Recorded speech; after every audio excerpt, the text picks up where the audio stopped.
Hello. Curious ba kasi sa kabutang pero maikog kag pangutana or maulaw ka pangutana? Ako'y trick para sa imo. Tanawan eh. Let's go. Muna siyang ginatawag guys nga Google Lens. So i-click na nimo.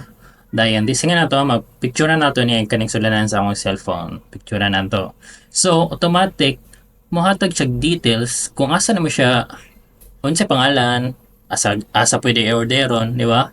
Di nga na to sa bulak. Tanaw to, unsa pangalan ng bulaka.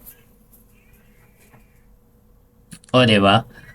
Areca Palm. So, muna na yung pangalan. Tistik taglaing bulak ni. Tanaw ta ni unsa nga bulak ba. Joran, bahala ka di. Wala ko sabutan na. Pero good thing ani, napakailain feature nga pwede. Di ba kani Arabic man eh? Tanawa rin, kita kasabutan na. Pero, mo translate na para sa imo O, di ba? Na-translate? O, wa ka. Pwede na to makapi-paste ang text. O, di ba? Maselect na nato. Gikan na sa botelya sa Lysol na. Grabe ka power. Basta nasi Google Lens ka ba ninyo guys?